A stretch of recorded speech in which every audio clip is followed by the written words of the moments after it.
Hello and welcome back to the channel.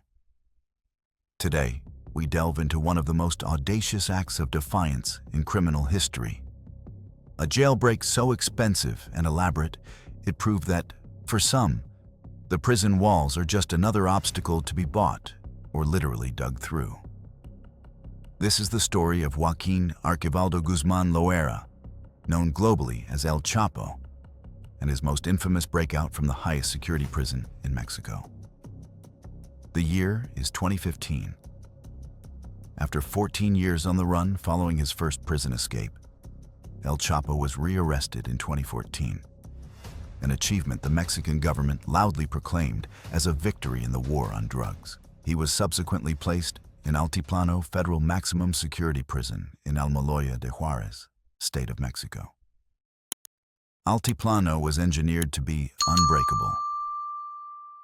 It was built upon a thick slab of steel-reinforced concrete, designed to withstand any external or subterranean attack. The structure was buried 50 feet deep to deter tunneling. Despite these fortifications, El Chapo was El Chapo.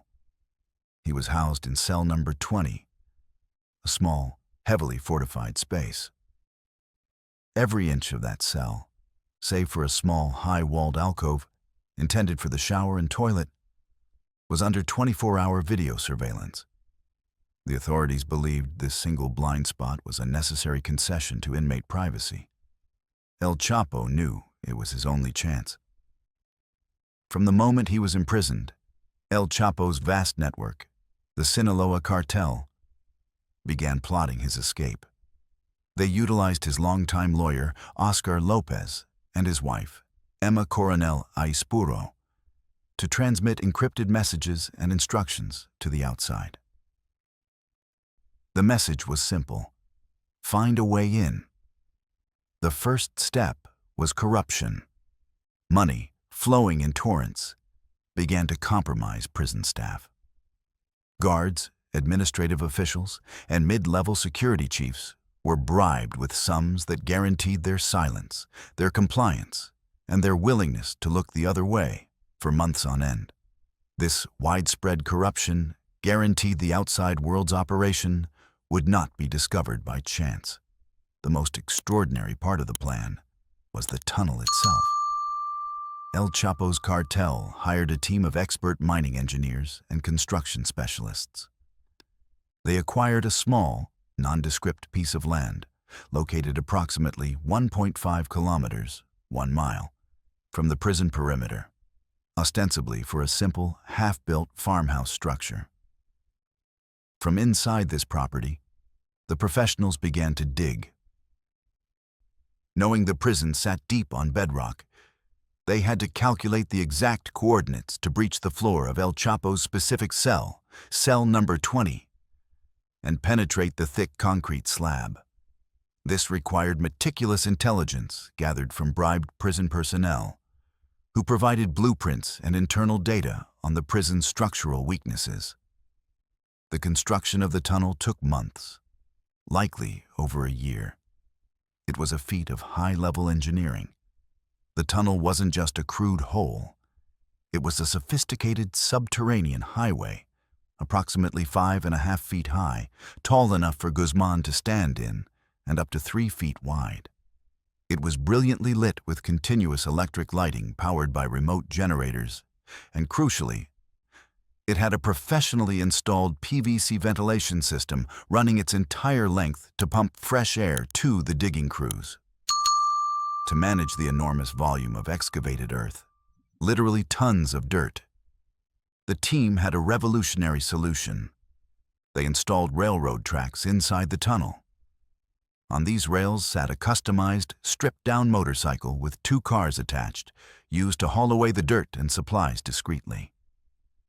The excavated earth was blended with farming soil and hauled away in trucks, the constant traffic to the remote site ignored by corrupted local officials. The day came on July 11, 2015. At the receiving end of the tunnel, the last layer of earth and concrete beneath the prison floor was breached, opening into the shower alcove of El Chapo's cell. The time was approximately 8:52 p.m. Inside the cell, El Chapo was seen on the prison monitors walking back and forth, then casually moving toward the shower alcove, apparently preparing for his nightly routine.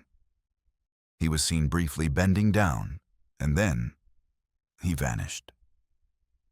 When the guards finally noted his prolonged absence 25 minutes later, a delay that itself raised suspicions of complicity, they entered the cell. They found the open, gaping hole in the floor of the shower. The vertical shaft descended about 32 feet, where a simple wooden ladder led to the floor of the main tunnel. El Chapo climbed down, meeting one of his lieutenants. He immediately boarded the motorcycle on the rails, which was ready and waiting, and sped through the mile of tunnel to the outside. The guards had found the hole, but their quarry was already far away. He emerged into the half-built farmhouse, where an armored vehicle was waiting. The initial pursuit was slow, hampered by the corrupted local police who gave him hours of lead time. The escape was exposed internationally, becoming a colossal embarrassment for the president of Mexico, who had guaranteed El Chapo's containment. El Chapo remained free for 6 months, consolidating his power and running his empire from secret mountain hideouts in the Sierra Madre Occidental. His use of tunnels had become his signature. A few weeks before his capture, when Marines stormed one of his safe houses in Culiacan, El Chapo escaped through another tunnel hidden under a bathtub. The final chase was a coordinated effort between Mexican and U.S. forces, utilizing advanced intelligence and technical surveillance. On January 8, 2016, he was cornered in Los Mochis, Sinaloa. A fierce shootout ensued, resulting in 5 deaths among his associates. Although he escaped through yet another tunnel entrance, this one behind a mirror, he was forced onto the surface and fled in a stolen car. He was captured shortly after by federal police at a roadside checkpoint, unable to use corruption to save himself this final time. The Mexican government, determined to prevent a third escape, rapidly expedited his extradition. On January 19, 2017, El Chapo was suddenly and secretly moved out of the prison, placed on a private plane, and flown to the United States. He landed in New York, confused and disoriented, far from his networks and his power base. When he asked a DEA agent where he was, the reply was, "You are in New York." The image of the most powerful drug lord in history, humbled and tearful, marked the end of his reign in Mexico. He was tried, convicted on multiple counts in 2019, and sentenced to life plus 30 years. He now resides in ADX Florence Supermax in Colorado, the most secure federal prison in the U.S., where he spends 23 hours a day in solitary confinement, finally and absolutely separated from the power that once bought him freedom. Thank you for watching. Don't forget to like and subscribe to the channel for more videos delving into the most fascinating and disturbing stories in history.